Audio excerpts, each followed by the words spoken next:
Heading है प्रकाशिक यंत्रों की आवर्धन क्षमता। देखिए परेशान करता है।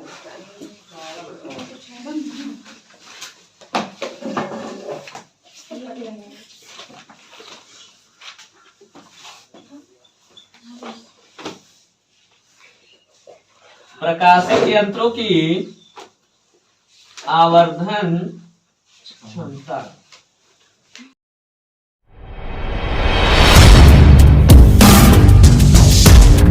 प्रकाशिक यंत्र या तो तुम सूक्ष्मदर्शी ले लो या दूरदर्शी ले लो, ठीक है। तो तुम उस प्रकाशिक यंत्र से देख रहे हो किसी ऑब्जेक्ट को, ठीक है।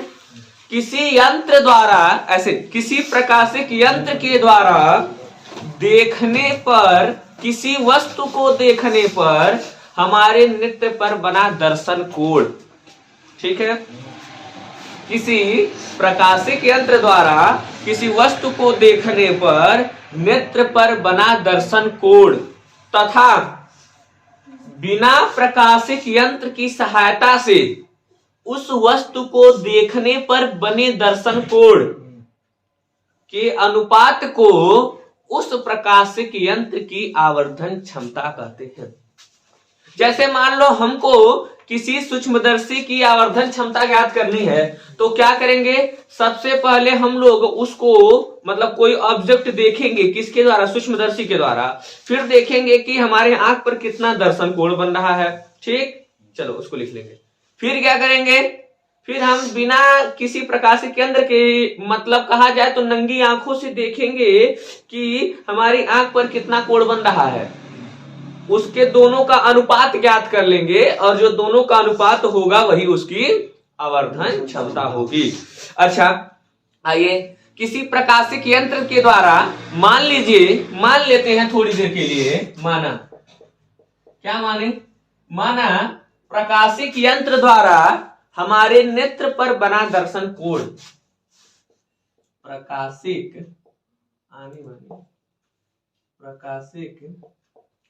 यंत्र द्वारा मानव नेत्र पर बना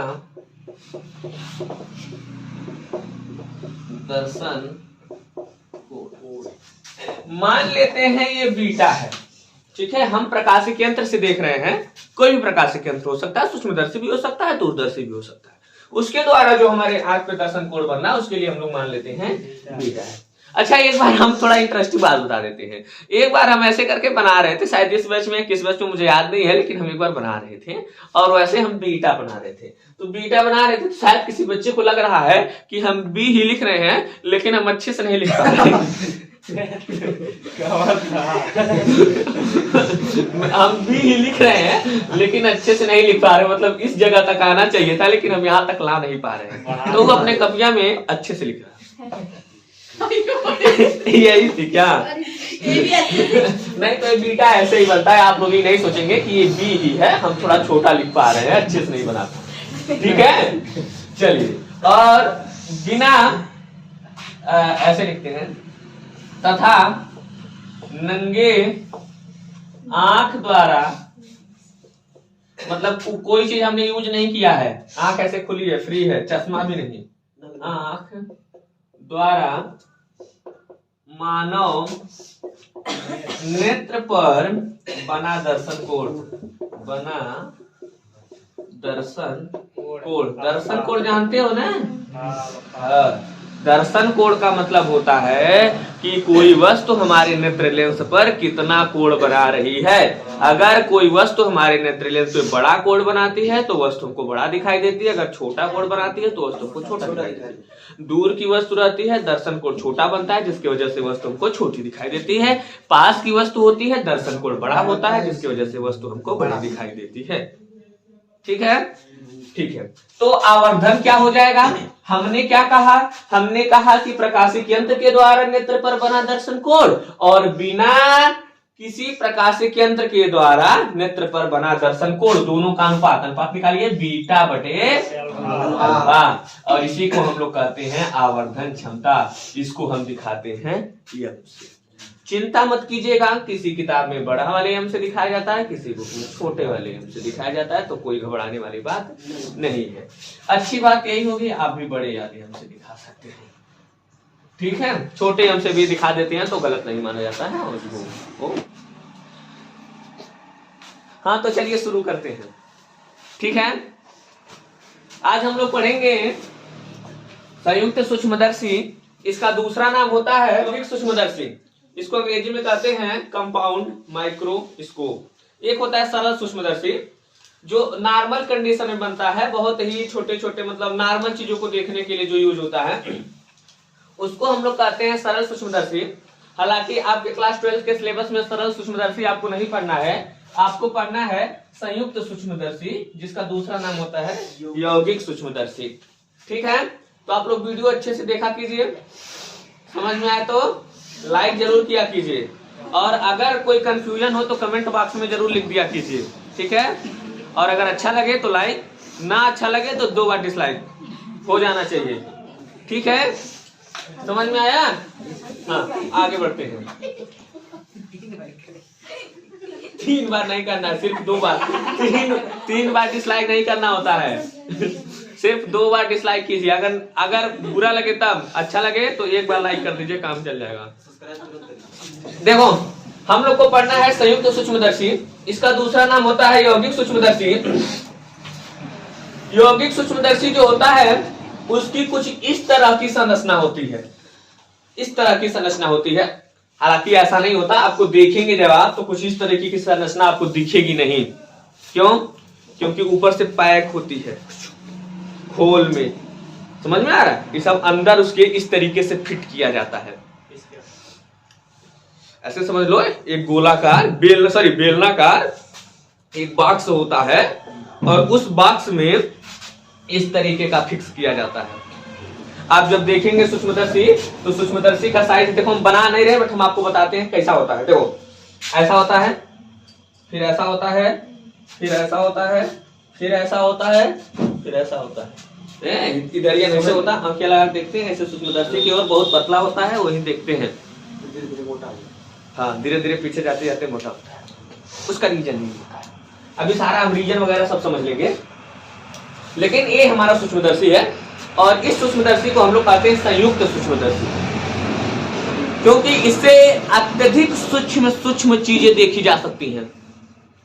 और अगर आपको अपनी सूक्ष्मदर्शी को और ज्यादा बाकायदा बनाना है, मतलब और ज्यादा आप सूक्ष्म चीजों को देखना चाहते हैं, तो बस कुछ करना नहीं होता है, संयोजित ढंग से और अधिक आप लेंस का प्रयोग करेंगे। इसमें 2 लेंस लगते हैं, दोनों उत्तल लेंस होते हैं। एक लेंस होता है छोटा, एक होता है बड़ा। जो छोटा वाला लेंस होता है उसको अभिदृश्यक लेंस कहते हैं, ठीक है। जो बड़ा वाला लेंस होता है उसको नेत्रिका लेंस कहते हैं। अब देखो तुमको समझ में नहीं आ रहा होगा कि अभिदृश्यक क्या होता है। देखो अभिदृश्यक की अंग्रेजी होती है ऑब्जेक्टिव,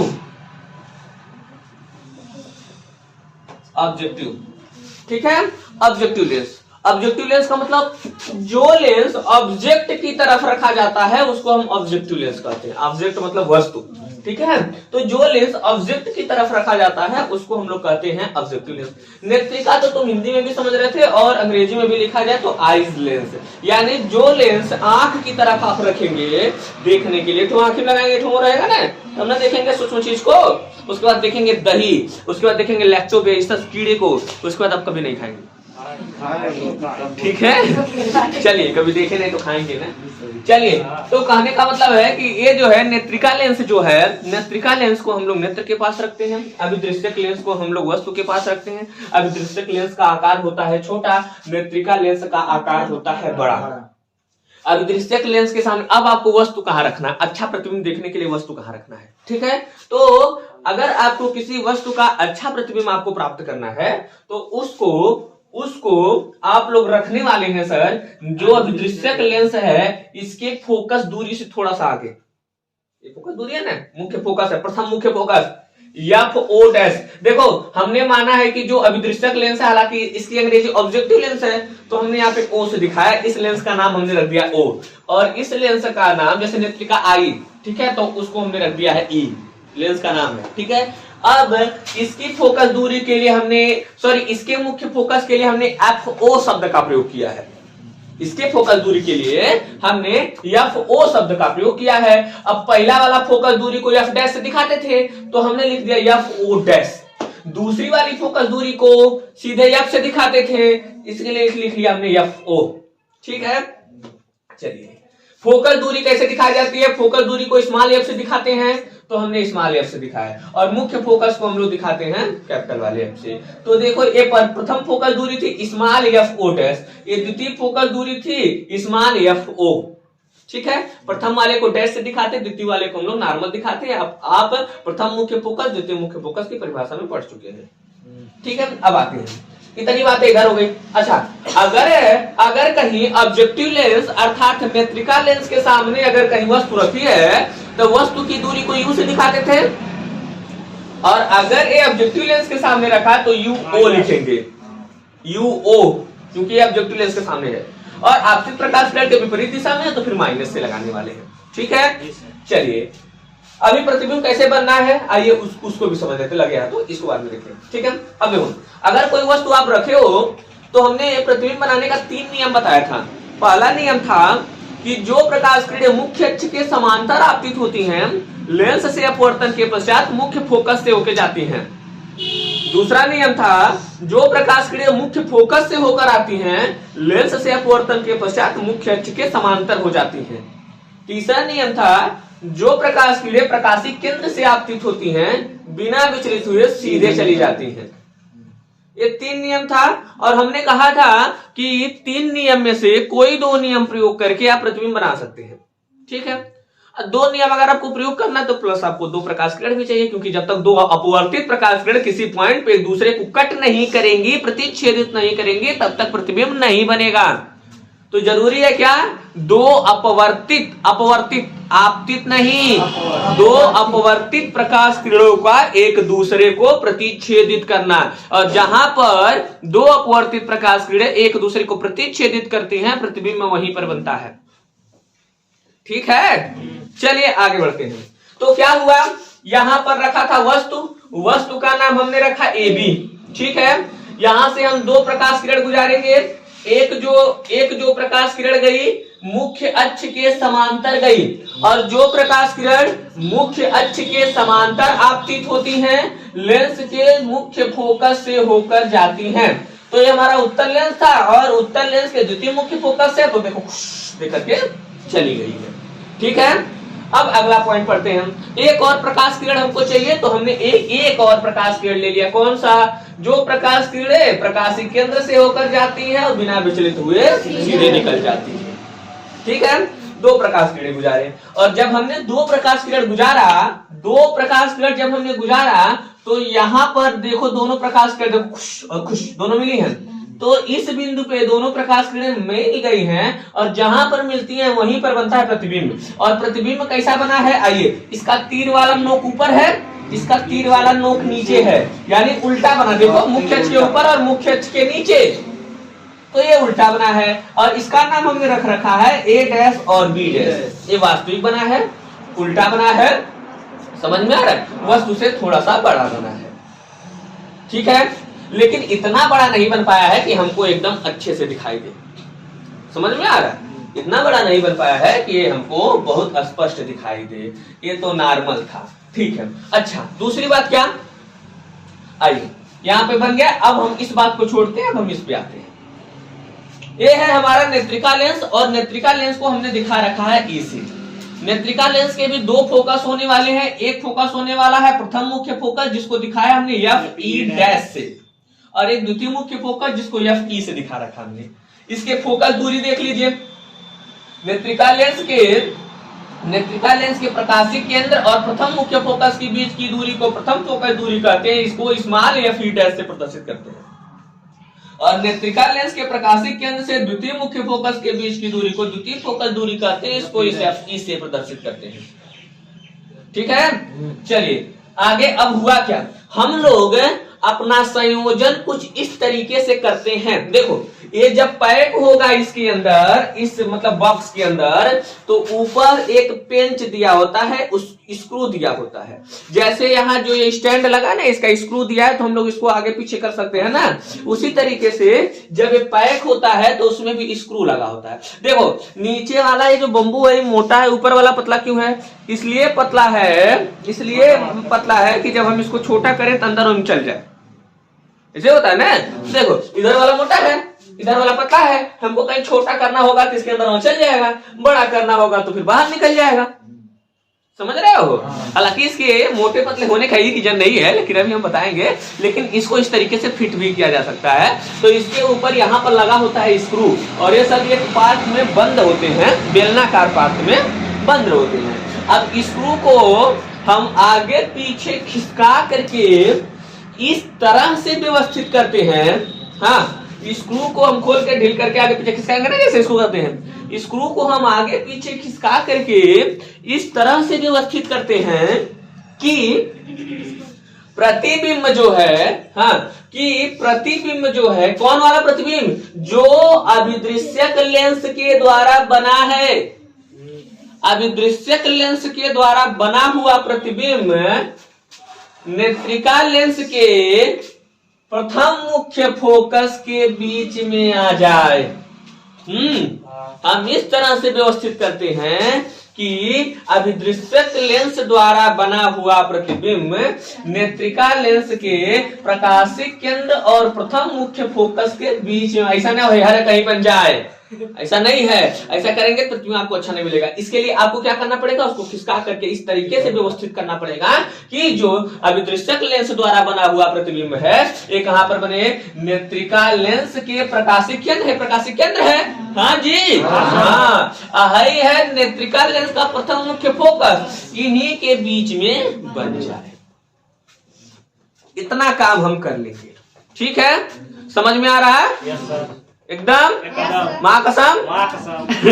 ठीक है, आगे बढ़ते हैं। तो चलो देखो, इतना हुआ तो अब आगे क्या होगा? अब देखो हम लोगों ने रूल पढ़ा है। देखो अगर हमने तो पढ़ाया नहीं, इसलिए नहीं पढ़ाया क्योंकि सिलेबस में नहीं था। कक्षा 10 में आप पढ़े होंगे, फिर बता देते हैं। देखो रूल ये होता है कि उत्तल लेंस के द्वारा एक बार सीधा और आभासी प्रतिबिंब बनता है, बाकी सब बार ऐसे उल्टा बनेगा, वास्तविक बनेगा। सिर्फ एक के बेर का ऐसा कंडीशन होता है जब सीधा और आभासी प्रतिबिंब बनता है। कब? जब वस्तु प्रथम मुख्य फोकस और प्रकाशिक केंद्र के बीच में होती है, तब। जब वस्तु प्रथम मुख्य फोकस और प्रकाशिक केंद्र के बीच में होती है तो उसका प्रतिबिंब सीधा आभासी वस्तु से बड़ा, ठीक है, और वस्तु के ही ओर बनता है। अभी हम बता रहे इसको। हालांकि तुमको याद रखने की जरूरत नहीं पड़ेगी अगर तुमको प्रतिबिंब बनाने आता है तो, ठीक है। क्या करोगे? अब देखो, अब अगर जरा सोचो तो है जौन प्रतिबिंबवा बना है, हे वाले लेंसवा के लिए वस्तु का कार्य कर रहा है। सही बात है ना? ऐसा लग रहा है जैसे हे लेंसवा के सामने वस्तु रखी गई है। हे वाला जो प्रतिबिंबवा है, जो हे से बना है, वो हे वाले लेंसवा के लिए वस्तु का कार्य कर रहा है, ठीक। तो ऐसा महसूस होगा कि यह वस्तु है, ये लेंसवा के सामने रखी गई। अब क्या होगा? फिर वही रूल लगाएंगे। कौन सा? जवन हे लगाए हैं ऊ है का। जो प्रकाश किरणें, देखो इस निकालेंगे, जो प्रकाश किरणें मुख्य अक्ष के समांतर जाती हैं, अपवर्तन के पश्चात मुख्य फोकस से जाती है, ठीक है। चलिए अगला, दूसरी भी प्रकाश किरण, जो प्रकाश किरण प्रकाशिक केंद्र से जाती हैं, खुश सीधे चली जाती हैं, ठीक। अब देखो बाबू, आगे तुम बढ़ाओगे ना तो तुम मिलेगा नहीं, और आगे बढ़ाने से कभी नहीं मिलेगा। ये तुमको, जब तुमको प्रतिबिंब बनाने आएगा तुम सीधा जान जाओगे कि प्रतिबिंब कहाँ बनने वाला है, तो आगे बढ़ाने तो मिलेगा नहीं। तो एक काम कर लेते हैं, पीछे बढ़ा लेते हैं। लेकिन पीछे तो जाएगी नहीं प्रकाश किरण, तुम जबरदस्ती कर रहे हो। हाँ, तो जबरदस्ती करोगे, तुम किसे दिखाओगे? डैश डैश डैश से। क्यों? क्योंकि प्रकाश किरण वास्तव में मिल नहीं रही है, तुम जबरदस्ती में पीछे बढ़ा के मिला रहे हो, यानी प्रतिबिंब आभासी बन रहा। समझ रहे हो? तो हम क्या किए, तुम कुटुम कुटुम कुटुम कुटुम कुटुम करके पीछे लाए, पीछे लाए, पीछे लाए, यहाँ पर आकर के मिल गई, ठीक है। और यहां पर मिली तो इस वस्तु का प्रतिबिंब इसी की ओर इतना बड़ा बना। समझ में आ रहा है? हाँ। अब हम क्या करेंगे, यही हमारी आंखियां होगी। आंख कैसी बनाया जाता है, आनी मानी दोष गलत होगा तो हमारा दोष नहीं। टिटिक टिटिक टिटिक, ऐसे ऐसे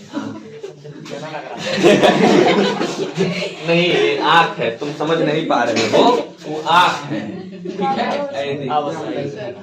ये देखो हमारी पुतली है, ये मेरी अखियां है, देखो ऐसे मिला लो, यही वाला पोर्शन बता।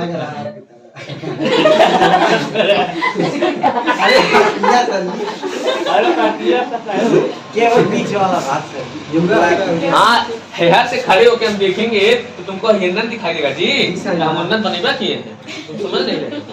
ठीक है, हाँ तुम्हारी भावनाओं को समझो। ठीक है, वहीं से हम देख रहे हैं, यही होता है देखने वाला, ऐसे खुला रहता है, ऐसे एक अकेला हाँ, देखो कभी ऐसा मुंह टेढ़ करना पड़ा रही ये हो ऐसा एक ठोके से बंद कर कैसे है, तो वैसे करके देखा जा रहा है। तो जब देखेगा तो प्रतिबिंब में कहाँ बनेगा, हम देख रहे हैं इस वाली वस्तु को, लेकिन इसका प्रतिबिंब हिलना बढ़न हमको दिख रहा है। अब बताओ, दर्शन कोड हो गया ना बढ़न, दिखाते हैं। देखो, जब हम केवल मान लो नंगी आंखों से देखते हैं, किसी चीज का यूज नहीं करते, तो सपोज कर लो ये हमारी अखियां होती, हाँ वस्तुआ होता, दर्शन कोण कितना बनता, अल्फा। समझ रहे हो, दर्शन कोण कितना बनता, अल्फा। फिर क्या होता सर, फिर यही होता सर। अब हमने लगा लिया है इतना बड़ा इनका सूक्ष्मदर्शी। अब हम इस वस्तुआ को देख रहे हैं और यह वस्तुआ हो गई है तक बड़ा। अब हमारे अखियां पे दर्शन कोण कितना बन रहा है, ये देख बीटा। हत्ती चुकी दर्शन कोण बन रहा था, हन्ना बड़ा दर्शन कोण बन रहा है, समझा तो? हाँ, ना बड़ा दर्शन कोण बन रहा है। और इस अवस्था में जो प्रतिबिंब हमको है, ये हमको आभासी मिल रही है। एकरे पीछा तो उल्टा है, एकरे पीछा सीधा है, एकरे पीछा उल्टा है, उल्टी बन रही है। अब सोचो यार, बात इतना गड़बड़ हो गया तो का सीधा। देखो, जब हम किसी वस्तु को, तुम सीधे हो ना कि उल्टे हो, सीधे हो, तुम सीधे हो, ठीक है, तुम सीधे हो ना, हाँ तुम सीधे हो, लेकिन तुम्हारी प्रतिबिंब हमारी अखियां बन रहा उल्टा।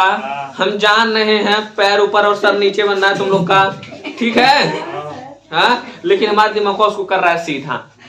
ऐसे बताए थे ना। अब चलो मान लो तुम लोग खुद उल्टा होते मान लो उल्टा होते तो प्रतिबिंब कैसे बनता, सीधा। अब दिमाग कैसे दिखाता, उल्टा होता। तो ये दिक्कत नहीं आ गई है। हम देखे देखेंगे कि उल्टा है तो हमारे अखियां बनेगा सीधा, दिमाग कैसे दिखाएगा, उल्टा। तो हमको तो उल्टा दिखाई दे रहा है ना जी, समझ में? हमको तो कैसे दिखा, हमारे दिमाग को क्या कहेगा वस्तु उल्टी है। मतलब तुम लोग अगर उल्टे होते तो तुम्हारा प्रतिबिंब बनता सीधा, लेकिन हमारे दिमाग को उसको दिखाता उल्टा। समझ रहे? तो जब ये ऑब्जेक्ट उल्टा है तो सर हम देख रहे थे सीधे वाले वस्तु को और यहाँ उल्टा हमको दिखाई दे रहा है, तो फिर इस सूक्ष्मदर्शी से हम बढ़न तो देख लिए, लेकिन हमको उल्टा दिखाई दे रहा है, फायदा क्या हुआ? एक बात बताओ, नाम का है सूक्ष्मदर्शी। सूक्ष्मदर्शी से क्या करते हो, सूक्ष्म चीजों को देखते हो, इतना छोटा चीजों को देखते हो जौन हे बिंदुआ से भी बहुत बहुत बहुत छोटी होती है, जौन नंगी आंखों से दिखाइया नहीं दे सकती है, उसे तुम देखते हो। ओकर सीधा उल्टा का मतलब, एक बिंदु के बिंदुआ के सीधा उल्टा कौन होता तो इसलिए जब तुम वस्तुआ देख रहे हो तो ओकरे सीधा उल्टा का मतलब, समझ रहे हो? अब जब सीधा दिखा के उल्टा दिखा है ना, ये नाते उल्टा बने तब वो काम चल जाता है, ठीक है। चलिए, अब हमारे लिए सबसे इंपॉर्टेंट बात जो होती है उसकी बात कर लेते हैं। हमारे लिए जो सबसे इंपॉर्टेंट बात होती है वो होती है आवर्धन क्षमता, क्योंकि हम निकालेंगे कि आखिर इसकी आवर्धन क्षमता कितनी है। आवर्धन क्षमता मतलब प्रकाशिक यंत्र के द्वारा बना दर्शन कोण बटे खाली आंख द्वारा बना दर्शन कोण। और इसको हमने बताया ना बीटा बटे अल्फा होता ना। जी सर। ठीक है, आइए come to the point, come to the point. एक काम कर लेते हैं हम लोगों ने पढ़ा है आवर्धन क्षमता, आवर्धन क्षमता, और हुन्ना बढ़न के हम पोथा नहीं लिखेंगे, क्या है कि हम सर जी हैं, ठीक है। हुन्ना बढ़न का पोथा नहीं लिखेंगे, क्या है कि हमारे जगह नहीं है। तो क्या करेंगे, क्या चीज हमने लिखा था, प्रकाशिक यंत्र के द्वारा बना दर्शन कोण बटे मतलब नंगी आंखों के द्वारा बना हुआ दर्शन कोण, और वो हमारे सामने यम बराबर हमको प्राप्त हुआ था बीटा बटे अल्फा। ठीक है, एक बात हमने बता रखा है, क्या बात बता रखा है, हम उसके बारे में बात कर लेते हैं। बात हमने ये बता रखा है कि यदि दोनों दर्शन कोण कल यही बताने जा रहे थे, तब पता नहीं क्या हो गया, तब हम कुछ और बताने लगे। यदि दोनों दर्शन कोण क्या अति सूक्ष्म हो, अति सूक्ष्म हो, अगर दोनों दर्शन कोण अति सूक्ष्म हो तो बीटा को हम tan बीटा लिख सकते हैं और अल्फा को हम tan अल्फा लिख सकते ना। ठीक है, तो हम यम बराबर लिखने जा रहे हैं क्या, tan बीटा बटे tan अल्फा। ठीक है, अब चलो यही लिख के छोड़ दो, इसको छोड़ दो, समीकरण नंबर कुछ मान लो। ठीक है, एक नाम जानते हो क्या है, कुछ। अब है ना, क्या है ना, समीकरण नंबर कुछ मान लो। चलो tan बीटा के बारे में सोच लिया जाए। tan बीटा क्या होता है सर, tan बीटा ही है, अरे ऐसे नहीं, कैसे, त्रिभुज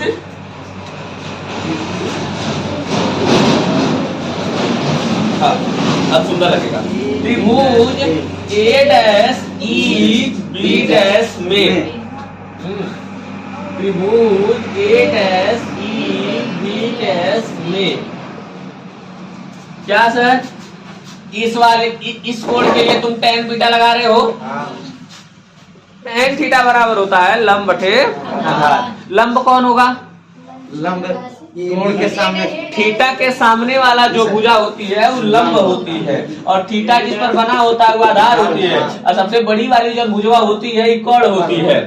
90 डिग्री यही बन रहा, ये 90 डिग्री है, 90 डिग्री के सामने वाली भुजा ये तब बड़ा है, कोण है। हाई वाली जो भुजा हो गई क्या, आधार हो गई, हाई वाली जो हो गई वो लंब हो गई। तो लंब बटे क्या होता है, आधार।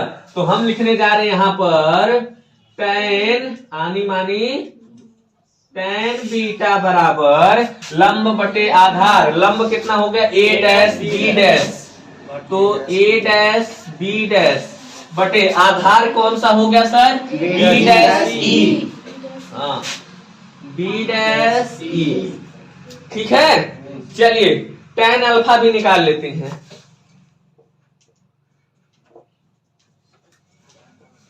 हाँ, त्रिभुज क्या ABO में, ABO में, त्रिभुज ABO में क्या हो गया, tan अल्फा। tan अल्फा बराबर देखो जरा क्या है, लंब बटा आधार। अच्छा, एक चीज थोड़ी सी हमको बतानी थी तो हम बता देते हैं, अब बता ही देते हैं, समझ लीजिए। लंब तो हमारा ये हो गया AB, लिख लेते हैं AB। आधार कौन सा हो गया, आई BO हुआ ना। लेकिन थोड़ी बात समझो, बात कुछ ये होती है कि हम लोग हमेशा ही करते क्या है, जो वस्तु होती है उसको स्पष्ट दृष्टि की न्यूनतम दूरी पे रखते हैं। किस पे रखते हैं, स्पष्ट दृष्टि की न्यूनतम दूरी पर। और हाई वाली जो दूरी है, एक तरीके से वस्तु को फोकस दूरी बात रखेंगे, लेकिन इस तरीके से रखेंगे कि वो जो वस्तु है वो स्पष्ट दृष्टि की न्यूनतम दूरी पर हो। और स्पष्ट दृष्टि की न्यूनतम दूरी होती है 25 सेंटीमीटर। 25 सेंटीमीटर को हम लोग एक तरीके से स्पष्ट दृष्टि की न्यूनतम दूरी को कैपिटल वाले D से प्रदर्शित करते हैं। ठीक है, स्पष्ट दृष्टि की जो न्यूनतम दूरी होती है उसको हम दिखाते हैं कैपिटल वाले डी से। ये सब बतिया हम कल बताने जा रहे थे, हम जान रहे थे इकट्ठा बताएंगे भारी पड़ जाएगा, लेकिन आप लोग कहाँ। ठीक है, तो जो tan अल्फा होगा वो क्या होता है सर, है तो लंब हो गया, और है हम जान रहे ए है वस्तु की दूरी, हमको पता है। ठीक है, ये माइनस भी लगाएंगे हम जान रहे हैं वो है वस्तु की दूरी, वो हमको पता है, लेकिन तो हम कर क्या रहे हैं, बस लेकिन तो हम कर क्या रहे हैं उसके बारे में बात कर लेते हैं। हम इसको लिखने जा रहे हैं स्पष्ट दृष्टि की न्यूनतम दूरी, और इधर है इसलिए हम इसको लिख रहे हैं माइनस में, रहने दो बाकी कल।